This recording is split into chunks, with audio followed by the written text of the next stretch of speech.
Salutare băieți, mă numesc Cătălin și astăzi o să facem un videoclip mai... nu știu cum să zic.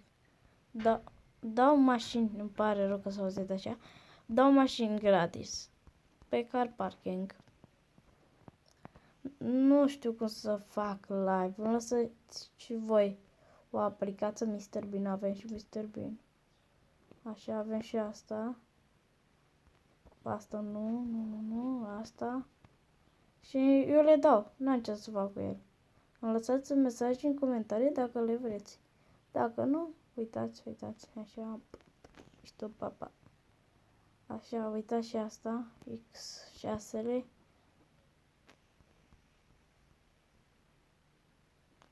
Așa, poliția română, iau poliția română.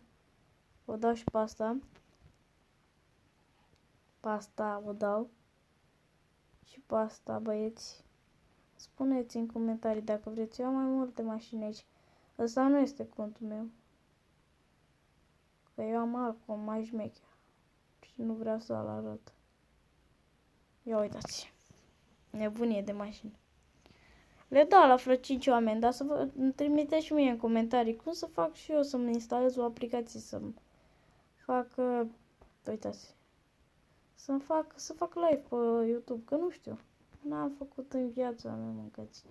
Am făcut doar videoclipuri. Îmi pare rău că vorbesc așa de mult. Astea nu sunt mașini, băieți.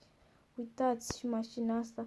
Îmi spuneți dacă vreți. Eu nu am așa mașini. Oricum ăsta nu e sub contul meu. Eu am o grămadă de mașini pe contul meu. Ia să vedem ce mai avem, că era una. Uite pe asta cu TikTok. Și asta îmi place. TikTok și TikTok. Ia uitați aici.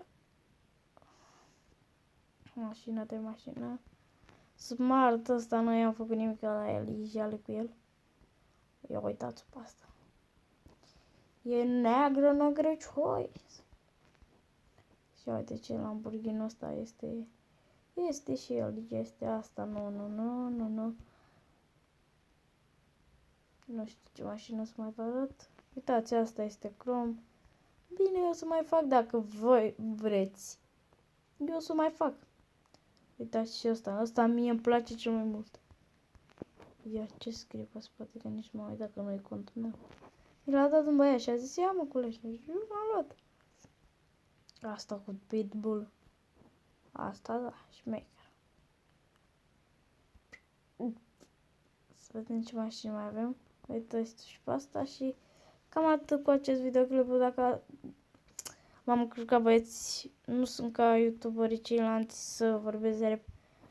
Așa, dacă v-a plăcut acest videoclip, nu uitați să dați like, subscribe, cum dracu să zice. Și să scrieți în comentarii ce vreți voi. Da, să-mi dați și de-ul vostru dacă vreți mașini, ok?